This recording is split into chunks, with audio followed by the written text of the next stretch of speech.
다시 예배를 세우다라는 제목으로 말씀을 나누겠습니다. 지난주 저희가 가인과 아벨의 제사의 문제를 살펴보았죠. 자신의 예배가 수용되지 않은 가인은 하나님께 원망했고요. 그리고 자신의 동생 아벨을 살인하게 되었습니다. 자신의 예배를 돌아보지 않았고요. 하나님께 나아가지 않았고 오히려 범죄한 모습을 보았습니다. 그럼에도 하나님은 인격적이신 하나님께서 가인에게 한 표를 주십니다. 그를 위한 보호의 차원이셨죠. 이렇게 가인은 다시 한번 쫓겨나게 되었습니다. 그래서 오늘 4장 16절을 보면요, 에덴 동쪽 편의 놋 땅에 거주하게 되었다라고 기록을 합니다. 그렇다면 쫓겨난 이 가인이 앞으로 어떤 삶을 살아갔을까? 다시 한번 표의 흔적을 끊임없이 보면서 자신의 삶의 예배를 회복하고 하나님 앞에 더 나아갔을까 하는 질문이죠. 이제 하나님이 주목하고 기대하시는 예배자의 모습으로 다시 한번 돌아갔을까? 우리 창세기 4장 17절 말씀 한번 읽어보겠습니다. 시작. 가인이 그의 아내와 동침하니 그녀가 임신해 에녹을 낳았습니다. 가인은 성을 세웠는데 그 성의 이름을 아들의 이름을 따서 에녹이라 지었습니다. 가인은 에덴의 동쪽 놋 땅에 정착했습니다. 그러나 안타깝게도 그에 대한 성경의 첫 소개는 성을 세운 일이었어요. 그가 왜 이 자리까지 오게 되었습니까? 하나님은 하나님께 나아가는 그런 삶의 예배가 실패했기 때문이었습니다. 하나님을 올바르게 예배하지 못했기 때문에 그는 지금 이 자리 가운데 쫓겨왔습니다. 그럼에도 불구하고 하나님은 기대하셨죠. 그의 몸의 표지를 남겨둔다면 그래도 그 표지를 보면서 하나님을 바라보고 다시 한번 참된 예배자의 마음으로 나아갈 수 있을 것이라 기대했던 거죠. 실수를 많이 하고 그가 밟는 모든 땅 가운데 여호와의 이름을 부른다면, 예배를 세운다면 하나님께서 함께 하실 것이라는 그런 소망과 하나님의 신뢰였습니다. 그러나 가인의 모습을 보세요. 그가 처음으로 가서 한 일은 예배가 아니었고요. 그곳에서 안정을 찾기 위해 도시를 세우게 됩니다. 하나님은 가인에게 말씀하셨습니다. 땅으로부터 도망에 떠도는 사람이 될 것이다 라는 벌이었지만, 그러나 그것은 반대로 이야기하면 여호와께서 가인이 가는 그곳이 어디든 함께 하시고 그곳에서 예배를 받을 것이다 라는 위로의 메시지이기도 했습니다. 하지만 우리는 가인의 두 가지의 실패를 보게 돼요. 첫 번째는 예배하지 않았다는 데 있었습니다. 그리고 두 번째는 한 곳에 정착했다는 데 있어요. 아마도 가인은 하나님께서 자신에게 주신 그 징표들, 그 표지가 자신을 완전하게 보호할 수 없을 것이라고 아마 생각했던 불안감 때문이었을 겁니다. 어느 특정한 장소에 머물러서 그가 성을 쌓고 요새를 짓고 높은 산성을 짓는다면 더 자신의 안전이 확실하게 보장받을 것이라고 믿었기 때문인 거죠. 튼튼한 보호장치로 자신을 둘러싼다면 자신의 불안이 해소될 것이라고 여긴 것입니다. 그 성의 이름도 그래서 하나님을 기념하는 성이 아니었어요. 자신의 아들의 이름으로 기념하며 봉헌합니다. 그의 중심에는 여전히 여호와가 없었던 것을 보게 됩니다. 여전히 가인은 하나님이 왜 그에게 예배를 받지 않으시고 책망하지 않으시면서 그에게 그럼에도 그 표지를 주셨는지 하나님의 마음과 바람을 전혀 이해하지 못하고 있는 모습을 보게 됩니다. 한 곳에 정착하여 높은 벽을 쌓아 올린다고 해서 그의 안전이 보장된 일이었을까요? 결코 그렇지 않았죠. 그것이 삶의 회복을 가져오는 것이 아니었습니다. 그가 만일 하나님을 진정으로 알았다면 그가 땅 끝에 가서 그가 설사 낭떠러지 가운데 그거 머물지라도, 절벽 가운데 그의 인생이 머물러 있을지라도 그곳에서 여호와의 이름을 부른다면 그곳이 그에게, 가인에게 가장 안전한 장소가 될 것임을 그는 몰랐던 것입니다. 삶의 회복이라는 것이 성을 쌓을 때 찾아오는 것이 아니라 그 자리에서 하나님을 예배할 때 찾아온다는 것을 가인이 몰랐죠. 그는 예배를 먼저 세웠어야 합니다.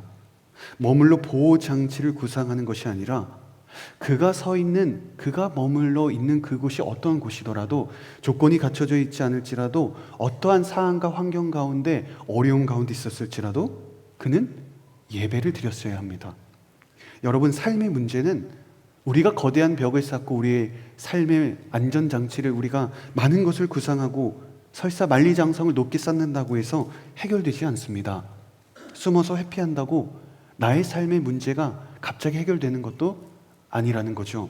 삶의 그 어떠한 안전장치도, 삶에서 내가 쫓아다니는 그 어떤 것도 절대로 나를 보호해주고 끝까지 책임져 줄 수 없습니다. 그것이 돈이어도, 그것이 사랑하는 또 애인이어도, 직업이어도 결코 그것은 우리를 보장해주지 않습니다. 멀리 외딴 곳으로 도망간다고 해서, 숨는다고 해서 해결되는 것도 아니에요. 여호와 하나님의 그 능력이 여러분만을 지켜주실 것입니다. 주님만이 여러분들을 회복하게 하시는 분임을 우리가 믿고 고백하며 나아갈 때 진정한 참된 회복이 여러분 인생 가운데 찾아온다는 것이죠. 그래서 문제가 풀리지 않으면 다른 것 하는 것 아닙니다. 하나님의 이름을 부리고 그 자리에서 예배를 드리는 것입니다. 형식과 모양과 어떠한 형태든 상관없습니다. 하나님의 이름을 부르면 참된 위로와 회복이 일어나게 됩니다. 우리가 아웃리치에 이제 가고 또 이렇게 돌아온 팀도 있지만, 우리가 국내든 해외든 우리가 열악한 환경 가운데 예배를 드리잖아요. 작은 예배당에서 예배를 드릴 때가 있고 더울 때가 있고, 사실 우리가 오늘 이렇게 드려지는 이 좋은 예배당에서 또 좋은 예배팀과 함께 예배를 드리는 건 참된 정말 최고의 고도화된 기술을 가진 예배를 드리고 있는 거예요. 그런데 우리가 아웃리치 현장에 가면 우리가 잘 조율된 뭐 피아노가 있는 것도 아니고, 드럼이 있는 것도 아니고, 베이스 이런 기타들 없습니다. 그냥 최고의 악기가 그나마 통기타이고, 그것도 없을 때가 있죠. 우리의 목소리입니다. 장소도 마땅치 않아요. 때로는 우리가 그냥 길바닥에 앉아서 예배할 때가 더 많습니다. 그럼에도 불구하고 우리의 인생 가운데 가장 은혜롭고 가장 기쁨의 예배가 임하는 경험을 우리가 하게 됩니다. 왜냐하면 갖추어진 것이 아무것도 없지만 하나님은 장소에 역사하시는 분이 아니라, 환경으로 역사하시는 분이 아니라 여러분들의 마음에 있는 여러분들의 믿음을 보시고 역사하시는 분이기 때문인 거죠. 그래서 우리가 아웃리치를 준비하고 나아갈 때 우리가 때로는 풀리지 않을 때가 있고, 때로는 어려움이 찾아올 때가 있습니다. 그럴 때 특별한 사역하지 않아도 괜찮습니다. 그저 그 자리에서 함께 예배하고 하나님만 예배해도 충분합니다. 어려움이 오면 그것을 억지로 풀려고 할 필요가 없습니다. 그냥 그 자리에서 함께 기도하고 찬양하고 예배하는 것입니다. 예배가 인생 가운데 가장 큰 해결이고 유일한 정답이고 유일한 능력인 줄로 믿습니다. 가인은 또다시 실패했습니다. 하나님이 여러 번 기회를 주셨음에도 불구하고 또 불순종을 선택했습니다.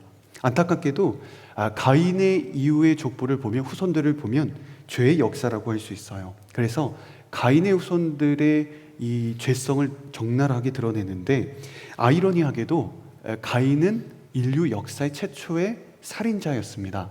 그러나 최초의 도시 문명을 낳은 최초의 인물이기도 했습니다. 가인이 정착해서 도시를 만들었는데요, 점점 인류 사회의 문화가 발전하기 시작해요. 최초의 도시 문화가 시작합니다. 이때 구체적으로는 가인의 후손이었던 이 람에게 후손을 통해 세밀하게 자세하게 인류 문화가 발전하고 나아가게 됩니다. 우리 창세기 4장 20절 한번 읽어볼까요? 시작. 아담은 야발을 낳았는데 그가 장막에 살며 가축을 기르는 사람들의 조상이 됐습니다. 야발은 축산업의 선구자가 되었고요, 이제 본격적으로 이 짐승들을 가축화하기 시작합니다. 산업화가 된 거죠. 우리 4장 21절 읽어볼까요? 그의 동생의 이름은 유발인데 그는 하프와 피리를 연주하는 사람들의 조상이 됐습니다. 유발은 음악의 창시자가 됩니다.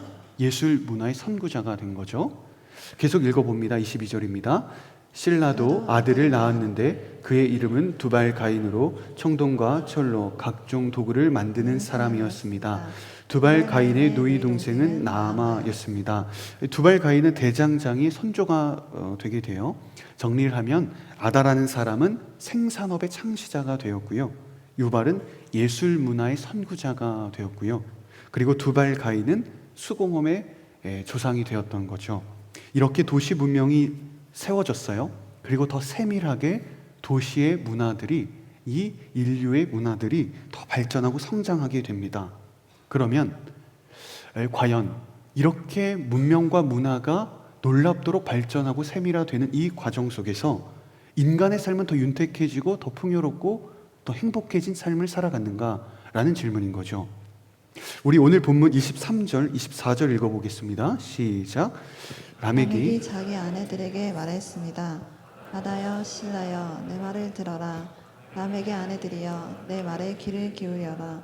내게 상처를 입힌 남자를 내가 죽였다. 나를 상하게 한 젊은이를 내가 죽였다. 만약 가인을 위한 복수가 7배라면 라멕을 위해서는 77배나 될 것이다. 가인의 후손인 라멕은 먼저 첫 번째 일부 다처제라는 하나님의 창조 질서 다른 선택을 합니다. 하나님의 처음 창조의 계획은 한 남자와 한 여자가 만나 한 가정을 이루는 일이었죠. 분명한 창조 질서였어요. 그런데 처음으로 라멕이라는 사람은 2명의 아내를 취했다라고 기록을 하고 있습니다. 이것은 단지 결혼하고 난 뒤에만 해당되는 일이 아닙니다. 내가 지금부터 여러분들 가운데 단 한 사람, 단 한 남자, 그리고 단 한 여자를 선택하고 한 사람만 사랑하는 삶, 내가 한 사람에게만 집중하지 않는 삶을 살아간다면 우리는 언제든 이런 유혹에 빠질 수 있는 거죠. 우리가 연애의 대상을 만나고 배우자를 만나는 일은 단순하게 우리가 시장에서 흥정하며 물건을 구매하는 선택지가 아니에요. 동시에 이 사람 저 사람 내가 그냥 아무런 생각 없이 그냥 만나고 찔러보는 것이 아닙니다. 정말 하나님의 뜻이 무엇인지를 구하는 것이 먼저이고, 그리고 하나님께서 나에게 주신 그 한 사람을 위해 기도하며 나아가는 일이죠. 단지 더 좋은 사람을 고르는 것이, 선택하는 것이 우리들의 목적이 되어서는 안 되고, 하나님이 원하시는 그 단 한 사람이 분별하는 것이 우리들의 가장 중요한 첫 번째 출발점인 것입니다. 그런데 지금 라멕의 행동을 보세요. 라멕은 아무런 어려움 없이 처음으로 이런 범죄를 행하게 되는 거죠. 그래서 라멕의 행동을 보세요. 악이 얼마나 갈수록 악해져 가는지, 죄가 얼마나 그것이 풍성해져 가고 있는지를 우리는 심각해져 가는지를 알게 됩니다. 이 라멕은 가인의 족보에 등장하는 후손들 가운데 가장 잔인하고 포악한 사람들이었어요. 23절과 24절을 보면 이 노래는 자신이, 이 라멕이요, 자기 아내들 앞에서 부른 노래를 이야기를 해요. 이때 자신을 상하게 한 젊은이를 죽였다고 이야기를 하죠. 그런데 여기서 이 소년이 상처를 입혔다, 상해를 입혔다라는 단어는요, 심각한 이 상처를 말하는 것이 아니라 멍이 들 정도의 살짝 흉이 지게 한 단어를 의미합니다. 그러니까 살짝 긁힌 정도의 수준이에요. 그런데 라멕은 어떻게 합니까? 바로 잔인하게 살인을 저질러 버립니다. 이와 동일한 단어가 이 가인이 아벨을 죽일 때 사용됐던 단어와 동일하게 사용하고 있어요. 더 악랄에 무어진 이 모습을 보게 되죠. 작은 상처에 자기에게 조금의 피해를 주었다고 해서 곧바로 살인을 하는 모습을 보게 됩니다. 더 악랄한 모습은요, 그가 어떠한 죄책감도 없이 이렇게 자랑하면서 허풍을 떨면서 노래를 부르고 있다는 것입니다. 그래서 라멕은 나아가서 더 이렇게 이야기를 해요. 가인을 위한 복수가 7배라면 라멕을 위해서는 77배나 될 것이다. 가인에 대해서 하나님이 7배라고 말씀하신 것은 하나님이 말씀하신 거예요. 그런데 지금 라멕은 자신 스스로가 77배를 갚을 것이다, 이렇게 이야기를 하고 있습니다. 인간이 복수할 최고의 능력 상태를 드러내고 있다는 거예요. 자신의 살인 능력이 최대치를 노래하고 있어요. 이것이 얼마나 잔인하고 말이 되지 않는 슬픈 일을 보게 되는 것인가 합니다. 오늘날에도 여전히 심각한 문제들이 많이 있죠. 오늘날에는 이제 원인도 없습니다. 살인의 원인도 없고요. 살인을 해도 어떤 죄책감도 없는 사람들의 소식을 너무나도 많이 듣고 있습니다. 여러분, 인류 최초의 라멕의 이야기 속에서 살인을 저질렀고 그는 어떠한 죄책감도 없이 살아갔습니다. 그런데 지금 얼마나 많은 세월이 흘렀습니까? 여러분, 사람들이 단 한 걸음이라도 진일보한 모습을 우리가 보게 됩니까? 달라진 것 하나도 없죠.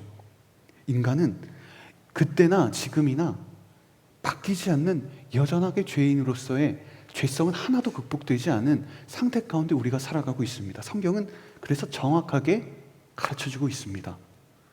라멕의 아들 두발 가인은 청동과 철로 만드는 도구를 만들었죠. 그런데 이 도구가 무엇으로 사용돼요? 살인을 하는 아버지의 살인 도구가 되어 버린다는 거죠. 그들은 문명을 세우고 문화의 발전을 이룬 자신 스스로가 얼마나 대단하게 생각했는지 자화자찬하며 감탄했을 겁니다. 처음으로 도시 문화를 세우고 도시 문명을 세우고 각각의 세밀화된 고도화된 문화를 발전했기 때문인 거죠. 그런데 그들에게 더 나은 삶, 더 나은 모습은 하나도 없었습니다. 곧바로 그들이 만들어 놓은 문명은 사람을 죽이고 사람에게 해를 가하는 도구가 된 거죠. 오늘날 우리가 얼마나 많은 발전된 고도화된 첨단 기술과 문명의 진보를 보고 있어요. 이제 스마트폰, 인터넷은 당연한 거고 이제는 또 다른 AI의 시대를 우리가 경험하고 있습니다. 그럼 우리들의 삶은 더 나아졌습니까? 나의 죄성이 조금이라도 해결되었습니까? 그럼 사회의 뉴스에는 더 행복한 사람들만의 소식들로 넘칩니까? 절대 그렇지 않습니다. 그때나 지금이나 인간은 달라지지 않았어요. 하나님이 만들어 놓으신 인간은 여전히 죄인이고요. 여전히 악한 세상 속에서 악에 취해 살아가는 이런 모습을 보게 됩니다. 산업과 문화의 발전이 단지 잘못되거나 악하다는 말이 아닙니다. 가인의 후손들은 산업과 문화와 문명을 눈부시게 발전시켰고 발달시켰습니다. 그러나 그들의 삶에 하나님이 없었다는데 문제가 있었던 것입니다. 여호와 하나님이 없는 이 기술과 문화의 발전은 결코 인간들의 삶을 조금도 삶의 질을 높이지 않습니다. 하나님 없이는 단 한 걸음도 인간은 나아지게 할 수 없는 그런 부족한 인간들인 거죠. 이렇게 오랜 시간이 역사적으로 흘렀음에도 불구하고 여전히 세상의 인류는 다른 데서 해답을 찾죠. 우리가 더 고도화된 기술과 문명을 발전시키고 우리가 하나님처럼 되는 그런 놀라운 기술과 능력을 소유하게 된다면, 하나님처럼 가까이 간다면 우리는 더 나은 삶을 살고 더 행복해질 수 있을 것이다. 다른 답을 찾고 있죠. 너무나도 창세기에서부터 정확한 답을 하나님께서 알려주시는데 여전히 우리는 다른 데서 세상은 찾고 있습니다. 인간은 다른 데에 답이 있지 않아요. 우리는 예수 그리스도에게만 오직 해답이 있음을 믿습니다. 우리들의 죄와 우리들의 삶의 조금의 진보는 오직 예수 그리스도의 그 은혜와 십자가의 능력 가운데 있다는 것입니다. 우리는 이 가인 한 사람의 예배의 실패, 한 부모의 실패가 자손들에게 얼마나 막대한 해를 입히고 있는지 보게 됩니다. 부모의 예배가 바로 서지 않으면 이 후손들의 예배가 바로 설 수 없다는 것을 가르쳐주고 있습니다. 부모의 삶의 예배가 우선이 아니고 부모의 삶의 중심에 여호와가 없는데 어찌하여 자녀의 삶의 예배가 우선이 되게 할 수 있겠습니까? 세상의 문명이 자녀를 안전하게 하지 못한다라는 사실을 우리는 분명하게 보고 있습니다. 그럼에도 불구하고 자녀의 삶에 하나님이 우선되게 하지 않는다면 여전히 세상의 문명 속에 다른 해답을 찾으며 끊임없이 살아가는 연약한 삶을 살게 될 것입니다. 그래서 올바른 부모가 되는 준비는 부부의 예배에 있습니다. 먼저 우리가 예배 가운데 하나님께 삶의 예배, 가정의 예배, 그리고 나의 매일매일의 삶의 예배가 세워질 때 우리는 비로소 하나님께서 후손을 통해 여전히 예배의 은혜를 이어가게 하실 것입니다. 지금까지 4장 17절부터 24절까지는 가인의 계보에 대한 이야기였어요. 가인 후손에 대한 이야기였죠. 그런데 4장 25절부터요. 4장 5장의 끝까지는 사실 셋의 계보에 대한 이야기입니다. 그러면 하나님은 가인으로 인해 물들어진 이 제약된 후손들, 이 세상들의 역사를 어떻게 반전시킬 것인가? 하나님은 어떠한 계획을 갖고 계시는가? 하나님이 이 어두운 세상 속에서 어떻게 우리가 살아가기를 원하시는가? 하나님은 가르쳐주고 계시는데, 우리 크게 두 가지의 주제로 살펴보겠습니다. 우리 첫 번째는요, 여호와의 이름을 부르다입니다. 여호와의 이름을 부르다. 우리 25절과 26절 말씀 읽어보겠습니다. 시작. 아담이 다시 그의 아내와 동침하니 하와가 아들을 낳아 셋이라 이름 짓고 그 이유를 이렇게 말했습니다. 가인이 죽인 아벨을 대신해서 하나님께서 내게 다른 씨를 주셨다. 셋도 아들을 낳아 그 이름을 에노스라 했습니다. 그때 사람들이 비로소 여호와의 이름을 부르기 시작했습니다. 저희는 그동안 가인과 후손들을 통해 암울한 죄의 역사를 지금 보고 있었습니다. 그런데 이때 하나님께서 희망의 빛 하나를 우리들에게 보여주세요. 아담과 하와에게 세 번째 아들이었던 이 셋이라는 사람을 낳게 한 겁니다. 하나님은 멀리 떠난 가인을 대신해서 씨를 주셨다고 말하지 않아요. 아벨을 대신해서 씨를 주셨다라고 이야기를 합니다. 앞으로 하나님의 구원의 역사가 가인의 후손이 아니라 셋의 후손을 통해 이루어질 것이다 라는 것을 보여주는 말씀입니다. 실제로 5장은 아담의 족보가 쭉 나오는데 아담의 후손을 셋 계보로 소개를 하고 있습니다. 그래서 이 누가복음에 보면 셋의 계보를 통해 예수 그리스도가 탄생하게 되는 구원의 역사가 이루어졌습니다. 지난 시간 저희는 이 가인을 낳고 그의 이름을 얻었다라는 이름으로 불렀다라고 이야기를 했고요.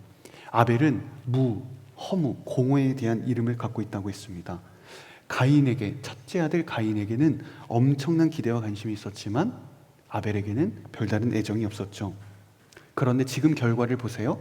처참합니다. 최초의 첫째 아들은 살인자가 되었고요. 최초의 둘째 아들은 피해자가 돼서 더 이상 볼 수 없는 사람이 되었습니다. 자신들의 죽음보다 사실은 아담과 하와는 더 고통스럽고 더 처절한 일을 경험한 거죠. 그래서 그들은 겸손해지고 그들의 방향을 조금이라도 돌이켰습니다. 먼저 지난주에 우리가 가인을 낳고 얻었다, 내가 아들을 얻었다라고 말하면서 소유를 주장했던 사람이 하와였죠. 그런데 25절에서는 하와가 다르게 고백합니다. 어떻게 고백해요? 하나님께서 내게 다른 씨를 주셨다라고 고백합니다. 자녀는 더 이상 자신의 소유가 아니었습니다. 하나님의 소유였고요. 하나님이 주신 선물임을 고백한 거죠. 아담과 하와는 셋을 통해서 하나님께서 인류 회복을 위한 우리들에게 허락하신 씨가 될 것임을 소망하며 고백했습니다. 그런 기대를 갖고 이 셋이라는 이름으로 짓게 된 거죠. 그래서 셋이라는 이름은요, 히브리어 셋은 바탕, 토대라는 이름을 갖고 있습니다. 죄송합니다. 하나님께서 자신에게 허락하신 이 이름이 나의 소유도 아니고, 이 아들이 나의 소유가 아니고 허무한 존재도 아니고, 새로운 인류를 토대로 한, 새로운 인류를 바탕으로 한 새로운 하나님의 씨앗이 되기를 소망했던 겁니다. 이 아들이 하나님 앞에서 귀하게 쓰임 받고 세상을 향한 하나님의 아들로 성장하기를 간절히 바랬던 거죠. 죄송합니다.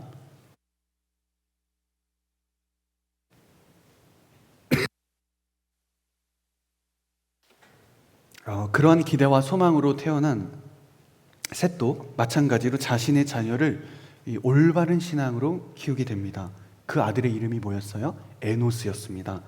그런데 이게 놀라운 고백을 하죠. 이 에노스 때 비로소 그동안 이 여호와의 이름을 그동안 부르지 않았던 그 여호와의 이름을 비로소 불렀다고 이야기를 합니다. 여호와 이름을 불렀다는 것은 예배를 했다는 의미인데요. 그러면 가인과 아벨의 제사, 그동안에 예배가 없었는가? 그렇게 생각할 수 있지만 그것이 아니라 이때 비로소 하나님께 전 인격적으로 전적으로 의지하며 예배를 드리기 시작했고 공적인 예배가 시작되었다는 것을 가르쳐주고 있어요. 가인과 그의 후손은 자신의 성을 쌓으면서 회복을 원했죠. 거대한 보호장치 성과 요새를 쌓으면 자신이 회복될 것이라고 믿었지만 셋과 그의 후손은 무엇을 통해서? 예배를 통해 자신들의 후손의 회복을 소망하고 노래했다는 것입니다. 에노스의 이름을 부르면 셋이 무엇을 기대하고 하나님께서 그리고 아담과 하와가 그리고 그의 후손들이 어떻게 기대하고 소망하며 가르쳤는지를 우리는 알게 됐는데, 에노스라는 히브리어에는 사람이라는 인류라는 의미가 있지만 연약함, 한계, 죽을 수밖에 없는 존재다라는 의미를 갖고 있습니다. 셋은 아마 이 자신의 형이었던 가인과 아벨의 사건을 정확하게 알았을 겁니다. 그래서 셋은 똑같은 실수를 범하지 않습니다.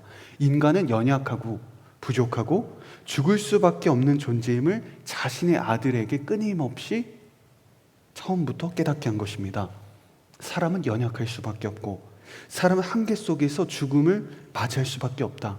여호와를 의지하지 않으면, 여호와께 온전하게 전적으로 단 한순간도 하나님을 의지하지 않고 하나님을 믿고 나아가지 않으면 살아갈 수 없다는 사실을 에노스에게 가르쳐 주신 것입니다. 이것은 셋을 통해 주시는 또 다른 시, 하나님의 소망이기도 했습니다. 어제 MC단 몇 명과 함께 저희가 생일도 생명교회 이렇게 라운딩을 다녀왔어요. 이 전남 땅끝 마을에서 더 배를 타고 이렇게 정말 먼 지역이더라고요. 교회를 갔는데 교회 마당에 정중앙에 이렇게 무덤이 있어요. 처음에 사실 무덤인지 몰랐고 이렇게 식물들로 둘러싸여 있어서 이것이 무엇인가 이렇게 여쭤보니까 교회가 세워지기 전에 무덤이 이미 있었다는 거예요. 그런데 아무도 사람들이 찾지 않고 아무도 오지 않다 보니까 이것을 팔 수도 없고 이렇게 옮길 수도 없어서 그냥 교회를 이렇게 그 주변에 이렇게 지은 거죠. 그래서 정말 흥미로워요. 교회가 있는데 그 중앙에 누구의 무덤인지도 모르는 무덤이 정중앙에 있고 교회가 있어요. 전혀 모르는 사람의 무덤이죠. 그런데 그래서 무덤인 것을 이렇게 가리기 위해서 이렇게 식물들을 이렇게 심어 놓으신 거예요. 그러니까 목사님께서는 의도하시진 않았지만 제가 어제 그것을 보면서 한편으로 참 시당적이다라는 생각을 했어요. 왜냐하면 인간은 죽음을 기억할 때 비로소 여호와 하나님을 찾게 되어 있거든요. 인간이 나의 한계를 인정하고 나의 한계, 나의 죽음이 정해져 있음을 알 때 내가 하나님을 믿지 않으면 나도 저 무덤에 있는 사람에 불과하다는 것을 우리가 깨달을 때 우리는 하나님을 찾게 되고 하나님께 의지할 수 있게 되는 거죠. 우리가 나의 죽음을 기억할 때, 메멘토 모리, 나의 죽음을 기억할 때 우리에게 참된 부활이 있는 것입니다. 그래서 우리들의 삶의 중심에 예수 그리스도의 십자가의 죽음이 있을 때 우리가 영원한 생명을 얻는 것처럼 나의 삶의, 나의 인생의 중심에 나의 삶은 죽을 수밖에 없는 연약한 존재임을 끊임없이 기억해야만 여호와를 올바르게 예배할 수 있게 되는 거죠. 어쩌면 가인에게 주신 한 표도 이것이었음을 알게 됩니다. 너의 살아가는 이 인생 가운데 너가 죽을 수밖에 없는 이 표를 기억하라. 그리하여 여호와 하나님을 예배하며 올바르게 살아가라. 이것을 가르쳐주고 싶었는지도 모르겠습니다. 지금 에노스는 매 순간 하나님께 예배하지 않으면 살아갈 수 없다라는 사실을 고백하며 나아갔습니다. 하나님은 예배를 통해 새로운 역사를 쓰기 시작했습니다. 예배를 통해 하나님께서 구원의 역사를 이어가셨어요. 그래서 예배는 여러분들이 드리는 단순한 선택과 옵션의 문제가 될 수 없어요. 예배는 하나님의 구원의 역사가 이루어가는 통로가 되기 때문입니다. 하나님께서 여러분들의 예배를 통해 하나님의 구원의 역사를 끊임없이 이어가시기를 주의 이름으로 축복합니다. 우리 두 번째 주제 보겠습니다. 두 번째로 하나님은 우리들에게 하나님과 동행하도록 가르쳐 주십니다. 우리 21절과 24절 말씀 5장 21절 24절 읽어보겠습니다. 시작. 에녹은 65세에 무두셀라를 낳았습니다. 무두셀라를 낳은 후 300년 동안 하나님과 동행하며 다른 자녀들을 낳았습니다. 에녹은 모두 365년을 살았습니다. 에녹은 하나님과 동행하다가 세상에서 사라졌는데 하나님께서 그를 데려가셨기 때문입니다. 성경은 가인의 후손의 죄의 그 죄성과 셋의 후손의 영성을 끊임없이 대조하고 있습니다. 셋의 후손의 영성을 잘 보여주는 인물이 누구였어요? 에녹이었습니다. 에녹은 죽음을 보지 않고 하나님께 올라간 사람이었죠. 본문은 에녹이 어떠한 사람이었는지, 어떠한 삶을 살았고 어떠한 의로웠는지 사실 소개하고 있지 않아요. 그래서 저희도 에녹이 구체적으로 어떠한 삶을 살았길래 하나님께서 그를 이렇게 데려가셨는가 우리는 자세히 알 수 없어요. 딱 한 가지만 소개하죠. 하나님과 동행했다. 그러나 겨우 한 가지만을 소개한 것이 아니라 사실은 가장 중요한 전부를 소개한 것이라고 오늘 본문은 알려줍니다. 우리들의 신앙의 방향이 어디에 있는가? 신앙의 성장을 위해 무엇을 하고 우리가 어떤 시간을 보내고 어떻게 살아가야 하는가 많은 고민과 질문들을 가지고 각자 나름대로의 답을 찾아가지만 사실은 한 가지면 되는 거죠. 하나님과 동행하는 일입니다.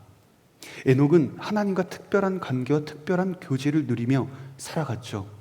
에노스는 여호와의 이름을 부르며 나아갔지만 에녹은 더 나아가죠. 하나님과 함께 걸어갑니다. 하나님과 함께 동행한다라는 것은 하나님께 예배하는 삶을 전제로 해야만 가능한 일이기 때문인 거죠. 그가 어디를 가든 어떠한 곳을 머물든 하나님의 임재를 경험하고 그가 어떠한 장소에서도 모든 하나님의 사랑을 온전하게 고백했던 삶을 살았습니다. 에녹이 얼마나 살았냐면요, 정확하게 365년 살았다고 이야기를 해요. 이 당시에 평균적으로 800년과 900년을 살아간 사람들이 있었는데 사실은 절반보다 못한 3분의 1 정도의 삶을 살다가 간 거예요. 하지만 그의 삶은 가장 아름답고 거룩한 삶으로 꽉 차 있었죠. 얼마를 살았는가가 그래서 성경은 말하고 있지 않습니다. 어떻게 살아갔느냐가 더 중요하다 말씀하시는 거죠. 하나님과 동행하지 않는 900년의 삶이 어떤 의미가 있겠습니까? 365년의 삶이 하나님과 동행하며 그의 인생이 하나님의 임재로 가득했다면 그가 더 가치 있는 인생입니다. 우리들의 삶도 마찬가지입니다. 우리가 얼마나 오래 살아가느냐 그것이 중요한 것이 아니에요. 우리가 지금 어떻게 살아가고 있느냐, 나의 삶의 평생을 매 순간 하나님의 임재와 하나님께 예배하는 진실함으로 나아가며 채울 수 있느냐, 이것이 우리들에게 더 중요한 시급한 문제인 줄로 믿습니다. 하나님과 늘 함께 걸어갈 수 있는 사람이 될 것인가? 악한 세상에 물들지 않고 우리가 거룩하게 살아갈 수 있을 것인가? 이것이 저희에게 훨씬 더 중요한 질문이라는 거죠. 이렇게 가인의 후손은 점점 악해져만 갔고요, 셋의 후손은 점점 하나님을 쫓아가는 사람을 보게 됩니다. 그래서 우리는 다음 주에 이 노아라는 사람이 어떤 사람인지를 보게 될 것입니다. 오늘 본문을 보면 가인의 후손과 이 셋의 후손의 큰 대조를 이루고 있습니다. 가인의 후손들은 상당한 문명 사회를 이루었고요, 많은 것을 이루었습니다. 우리가 목축업을 보게 되었죠. 우리가 음악을 보게 되었죠. 예술, 산업, 다양하게 문화의 성장을 이루었습니다. 그런데 셋의 후손들은 연약했어요. 셋의 후손들은 주목할 만한 업적을 소개하고 있지 않아요. 왜냐하면 그들의 후손들은 별다른 문명과 사회에 거대한 것을 이루지 않았기 때문에 기록이 없어요. 셋의 후손에게는 도시 문명을 어떻게 이루어졌는지 말하지 않아요. 그런데 하나님은 누구를 선택하셨어요? 셋의 후손을 선택하셨어요. 위대한 문명을 이룬 사람을 하나님께서 사용하시지 않았어요. 연약하고 자신의 한계를 고백한 자들을 통해 하나님은 구원의 역사를 이루어 가셨습니다. 위대한 문명을 이룬 사람들이 아니에요. 늘 자신의 한계를 고백하고 자신의 죽음을 기억하며 하나님을 의지할 수밖에 없는 사람들을 통해 하나님은 선택하셔서 예수 그리스도의 구속의 은혜를 이어가게 하신 거죠. 셋의 후손들이 무엇 했어요? 다른 것 소개하지 않잖아요. 하나님께 예배했다고 하잖아요. 그리고 하나님과 동행했다고 이야기를 하잖아요. 다른 것 이야기하지 않았어요. 하나님 문명을 꽃피운 능력자를 통해 일하신 것이 아니라요, 예배하는 자, 그 사람의 예배를 통해 자신의 뜻과 계획을 이루어 가시는 분이십니다. 마찬가지입니다. 여러분들에게 다른 것 바라지 않으세요? 예배하는 여러분들의 인생을 통해 하나님은 여러분들을 통해 뜻과 계획과 하나님의 놀라운 계획들을 이루어 가실 것입니다. 다윗은, 왕이 된 다윗은요, 평생 동안 이스라엘의 평생 경험하지 못한 이스라엘의 최고의 전성기가 다윗 왕 때 찾아옵니다. 기원전 1000년에 무수히 많은 철기가 보급되었고요, 이스라엘 국가로 들어왔습니다. 그래서 다윗이 있었던 기원전 1000년에 최고의 문명을 이루고 철을 통해 많은 군사 도구를 만들고요, 기하급수적으로 농업의 급격한 성장을 이루고 최고의 전성기를 누렸어요. 오늘날로 말하면 최고의 선진국이 하루아침에 이루어진 거죠. 그런데 최고의 선진국을 만들었던 이스라엘, 그 나라를 이룬 다윗이요, 그때 어떠한 범죄를 하게 되냐면 밧세바의 범죄를 범하게 됩니다. 그리고 회개하면서 이 시를 기록하고 고백하는 거예요. 시편 51편 10절 12절입니다. 오 하나님이여, 내 속에 정결한 마음을 창조하소서. 내 안에 정직한 영을 새롭게 하소서. 주 앞에서 나를 쫓아내지 마시고 주의 성령을 내게서 걷어가지 마소서. 주의 구원의 기쁨을 내게 회복시켜 주시고 주의 자유로운 영으로 나를 붙들어 주소서. 최고의 문명을 이루고 최고의 선진국을 이루고 최고의 기술과 사회 도시 문화를 이루었던 다윗이 딱 한 가지 해결할 수 없었던 문제가 있었어요. 그의 영혼의 문제는 그걸로 해결되지 않았어요. 영혼의 문제는 해결되지 않은 다윗의 모습을 보게 됩니다. 자신 안에 구원의 기쁨과 주님의 영이 함께하지 않는다면 이렇게 고도화된 도시와 최첨단의 선진국의 문화가 아무런 의미가 없음을 다윗이 깨닫게 된 거예요. 그래서 이 고백을 하는 거예요. 그래서 하나님을 노래하고 자신 안에 하나님의 기쁨으로 채워달라고 기도를 하는 겁니다. 그래서 하나님은 다시 한번 그를 일으켜 세우십니다. 그가 놀라운 문명과 선진국을 이루었기 때문에 하나님이 그를 사용하신 것이 아니에요. 그가 자신이 해결할 수 없는 영혼의 문제를 가지고 하나님 앞에 온전하게 나아갔기 때문에 하나님은 그를 사용하신 것입니다. 사랑하는 JFO 여러분, 하나님은 예배하는 사람을 사용하십니다. 하나님은 화려한 문화도 뛰어난 문명도 주목할 만한 사람도 아닙니다. 그런 사람을 사용하지 않습니다. 연약한 모습이지만 그대로 주님을 부르는 사람을 사용하시고, 가장 먼저 예배의 기쁨을 회복하고 하나님께 나아간 사람을 통해 하나님은 구원의 역사를 이루어 가십니다. 예배의 능력이 있습니다. 그래서 여러분 가운데 잃어버린 예배의 기쁨을 먼저 회복하시기를 축복합니다. 위대한 삶을 쫓아가지 마세요. 겸손히 하나님을 찾고 그곳에서 여호와의 이름을 부르세요. 어떤 곳에서 특정한 장소가 아니에요. 여러분들이 그곳이 어떤 곳이더라도 여호와의 이름을 부르세요. 그때 하나님은 여러분을 통해 놀라운 구원의 역사를 이루어 가실 것입니다. 하나님께 붙들린 삶이 위대한 삶이고 예배하는 삶이 위대한 삶입니다. 오늘 이 시간 저는 여러분들이 하나님께 온전하게 그분의 이름을 부르고 하나님께 예배하는 삶의 기쁨을 다시 한번 회복되는 역사가 있기를 주의 이름으로 축복합니다. 우리 이 시간 함께 우리 자리에서 일어나셔서 우리 찬양으로 고백하며 나아가도록 하겠습니다.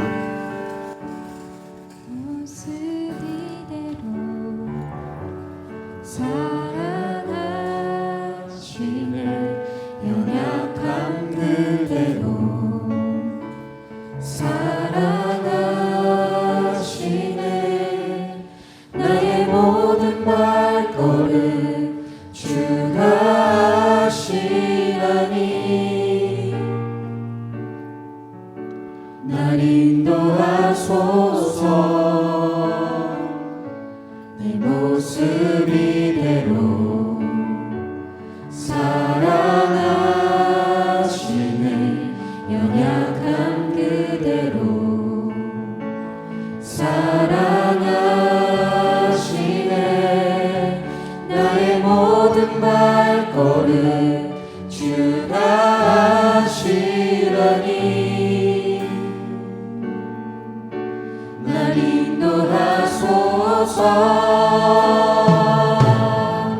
주의 날개 아래 거하는 것 주의 임재 안에 거하는 것 나의 가장 큰 소망 나의 가장 큰 은혜 주와 함께 동행하느니 주의 날개 아래 거하는 것 주의 임재 안에 거하는 것 나의 가장 큰 소망 나의 가장 큰 은혜 주와 함께 동행하는 우리 한 번 더 내 모습 이대로 처음부터 고백할까요? 내 모습 이대로. 모습 이대로 사랑하시네 연약함 그대로 사랑하시네 나의 모든 발걸음 주가 하시다니 날 인도하소서 내 모습 이대로 사랑하시네 연약함 그대로 사랑하시네 나의 모든 발걸음 주가 하시다니 날 인도하소서 주의 날개 아래 거하는 것 주의 임재 안에 거하는 것 나의 가장 큰 소망 나의 가장 큰 은혜 주와 함께 동행하느니 주의 날개 아래 거하는 것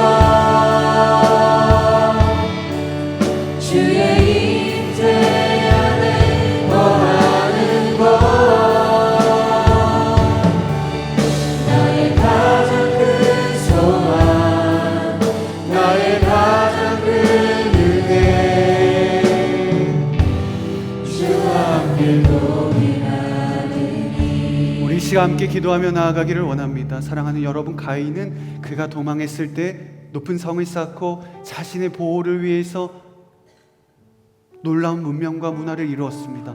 그러나 그것이 그를 하나도 보호할 수 없었습니다. 왜냐하면 보호는, 안전은 세상적인 보호 장치에 있는 것이 아니라 주의 날개 아래 거할 때, 주의 임재 아래 거할 때 주어지는 일이기 때문입니다. 사랑하는 여러분, 우리가 다른 것에서 우리들의 안정과 우리들의 안위와 우리들의 모든 목적을 찾을 필요가 없습니다. 하나님을 그 자리에서 부르시고 그곳이 어떠한 곳이더라도 하나님의 임재와 하나님께 나아가십시오. 하나님이 계신 곳이 그곳이 안전한 곳이고 하나님이 임재하시는 곳이 그곳이 가장 좋은 길입니다. 우리가 그동안 찾아왔던 세상의 돈과 사람과 다른 어떠한 명예와 세상적인 우리들의 어떠한 것도 우리의 인생을 끝까지 책임져 주지 않습니다. 그러나 하나님은 여러분들을 끝까지 책임져 주십니다. 그의 이름을 부르는 사람은 하나님은 결코 그의 인생을 포기하지 않으십니다. 우리 시간 기도하기를 원합니다. 하나님, 오늘 내가 다시 한번 주의 날개 아래 거하며 주의 임재 아래 거하며 내가 진정으로 나의 삶의 산성이고 요새이시며 나의 방패 되신 여호와 하나님께 나아가겠습니다. 하나님, 내가 세상에서 나의 안전을 찾지 않겠습니다. 내가 여호와 하나님을 바라보며 그분 앞에 내가 나아가 그분 앞에 보호를 구하겠습니다. 우리 시간 주여 한 번을 쓰고 기도하겠습니다. 주여,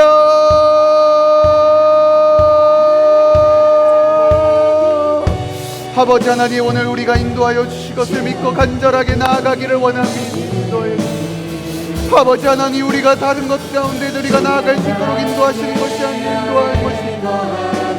하나님 아버지, 우리가 다른 것으로 우리가 예배하며 다른 것으로 우리가 세상에 나아가지 않습니다. 하나님 아버지, 오늘 우리들에게 하나님께서 허락하여 주신 하나님의 은혜를 통해 나아가기를 간절하게 원하고, 하나님 앞에 다시 한번 우리들의 예배가 회복되기를 원하고, 다시 한번 세상에 우리가 찾아왔던 우리들의 모든 가인의 문명과 가인의 성을 어물고 하나님께 나아가는 사람들이 되기를 원합니다. 우리가 하나님을 찾지 아니하고, 우리가 여호와의 이름을 부르지 아니하고, 우리가 하나님 앞에 나아가고 고백하지 아니하면서 우리가 어떻게 우리들의 삶을 나아갈 수 있겠습니까? 하나님 아버지, 오늘 우리들의 삶으로 다시 한번 예배자를 나아가는 인생들이 되게 하여 주시옵소서.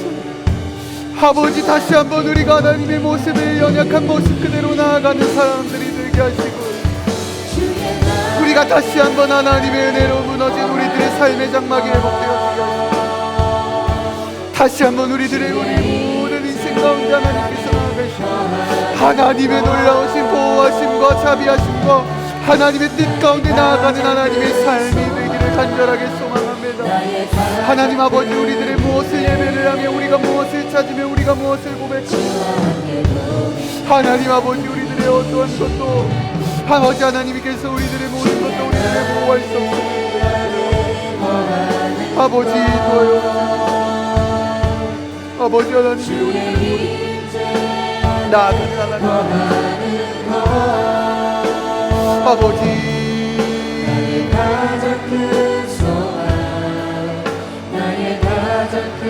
아버지 하나님,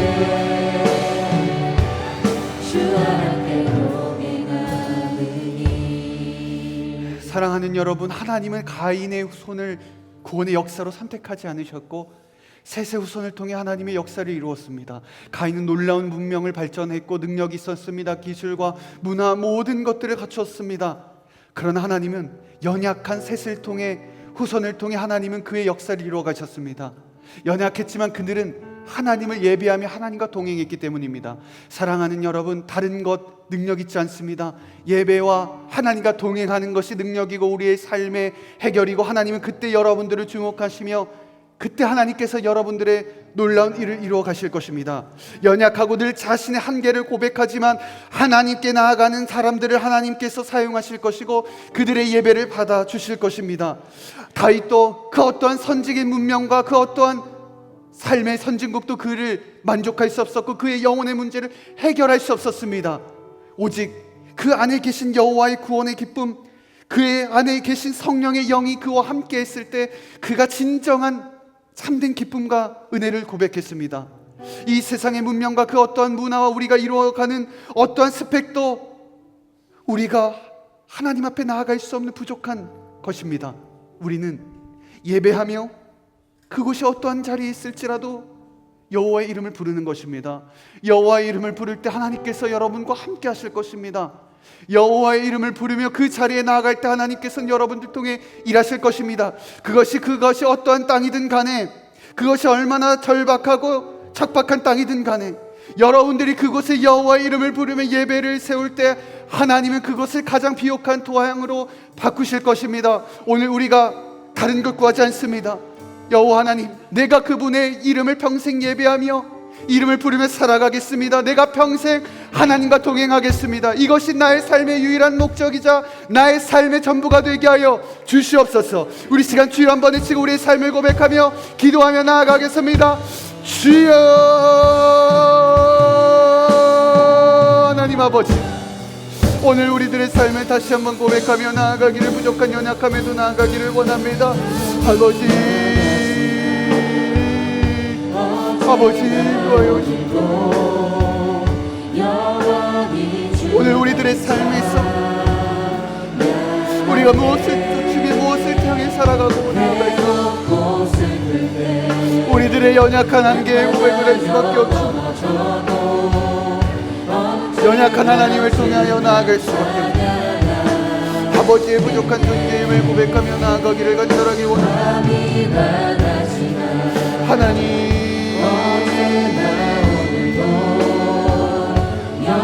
아버지 하나님이 우리들의 모든 것 가운데 하나님의 뜻을 구하며 나아가기를 간절하게 원합니다.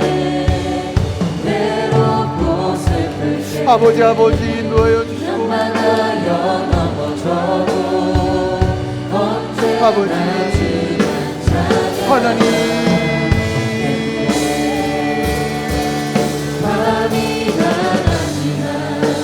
아버지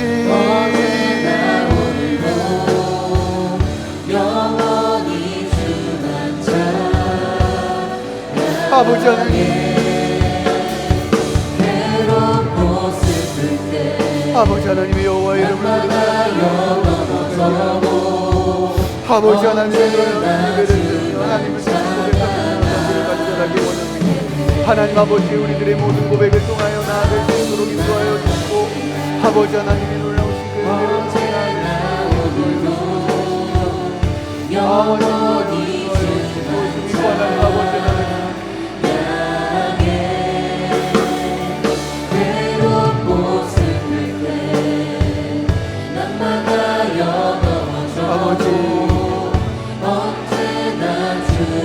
아버지 하나님 인도하여 주시고 아버지 하나님 인도하여 주시고 주시고 하나님 인도하여 주시고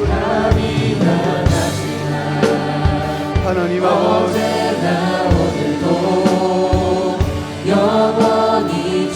아버지 하나님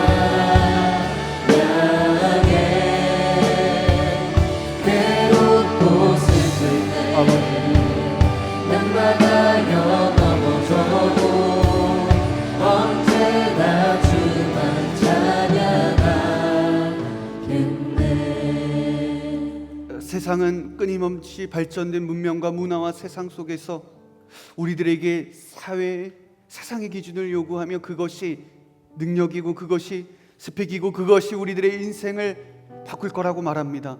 그러나 하나님은 다른 것 이야기하지 않습니다. 내가 혈통이 어떠할지라도 내가 능력이 없더라도 내가 부족하고 연약할지라도 여호와의 이름을 부르는 사람을 나는 사용할 것이다. 여호와의 이름을 부르는 그 사람을 통해 내가 역사하실 것이다. 주님은 말씀하십니다. 하나님은 다른 것이 아닙니다. 여호와의 이름을 부르며 그 자리에서 하나님만을 의지하며 전적으로 나아가는 사람을 통해 하나님은 일하고 그 인생을 주목하실 것입니다. 하나님은 가인이 아니라 셋을 선택하셨습니다. 예배했고 그가 머무는 그곳이 예배의 자리였기 때문입니다. 날마다 주와 동행했기 때문입니다. 우리가 아우니츠를 가든 우리가 삶의 그곳이 어떠한 곳이든 우리가 머무는 그곳이 예배의 자리가 되게 하여 주옵소서. 예배를 세우게 하여 주옵소서. 나의 형식과 나의 형태와 나의 모양으로 예배를 드리는 것이 아니라 그곳에서 내가 하나님만을 전적으로 의지하며 하나님만이 나의 구원자 되시며 나의 능력 되심을 고백하며 평생 내가 여호와의 이름을 고백하며 예배를 세우는 삶으로 나아가겠습니다. 세상의 요구에 내가 끌려다니지 아니하고 하나님의 향한 그 예배의 자리를 지키며 내가 그 예배하며 하나님의 인생 가운데 나아가겠습니다. 우리 시간 우리의 믿음과 우리들의 모든 고백을 통하여 우리 시간 고백하며 나아가기를 원합니다. 우리 시간 주여 한번 외치고 우리 마지막으로 통성으로 기도하며 나아가겠습니다. 주여 아버지 하나님 아버지 인도하여 주실 것을 믿습니다. 우리가 무엇을 위하여 나아가며 우리가 무엇을 위하여 하나님 살아가며 고백하며 나아갈 수 있겠습니까? 아버지 하나님 인도하여 주시고 우리들의 모든 나의 나아갈 수 있는 내 삶이 어디에 있든 내 모든 삶과 아버지 그곳에 예배가 세워지게 하시고 그곳을 통해 다시 한번 내가 예배를 통해 하나님 앞에 나아가게 하시고 여호와의 이름을 부르는 하나님의 사람들이 되게 하여 주시옵소서. 아버지 하나님의 우리들의 모든 것을 인도하여 주시옵소서.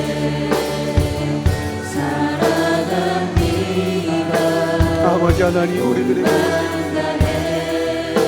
우리들의 무엇을 위하여 애답을 짓고 나아가기를 하나님 아버지 우리가 더 이상 넘어지지 아니하고 삶의 다른 것 끌려가지 아니하고 하나님께 예배하는 삶으로 하나님 앞에 진정으로 나아가며 고백하게 하여 주시옵소서. 아버지 하나님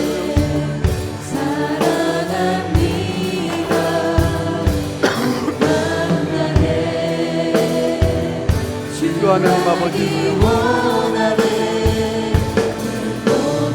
아버지 하나님 위하여 구하기를 원하고 하나님 아버지의 놀라우신 그 은혜를 구원이 나에게 주하여 주시고 인도하여 주시고 하나님 들어주시고 아버지 인도하여 주시고 주님 아버지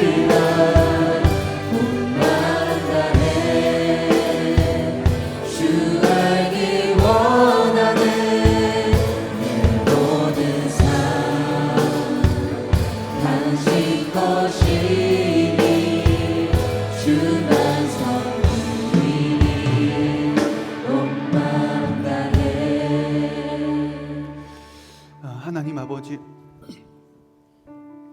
감사합니다. 우리들에게 여호와의 이름을 부를 수 있도록 허락하시고 무너진 자리에서 끊임없이 예배를 세우도록 하셔서 우리들의 삶을 주목하시며 우리를 인도하시니 감사합니다. 하나님, 우리가 능력 있는 사람이 아니라 연약하지만 예배할 수 있는 사람이 되게 하여 주옵소서. 내가 그곳이 어떤 곳이든 하나님 여호와의 이름을 부르며 여호와 하나님과 동행하며 하나님만이 나의 인생의 전부임을 알고 살아가는 인생들이 되게 하여 주옵소서. 도망가거나 회피하지 아니하고 세상의 것에 우리의 안전을 맡기는 것, 우리들에게 안위를 맡기는 것이 아니라 여호와의 날개 아래, 여호와의 그늘 아래, 여호와의 임재 아래 있을 때 참된 삶의 평안과 위로와 우리들의 삶에 온전한 샬롬이 임하는 것을 우리가 깨닫게 하시고 주님 앞에 늘 날마다 동행하는 거룩한 삶을 살아가게 하여 주옵소서. 감사드리며 예수님의 이름으로 기도합니다. 아멘.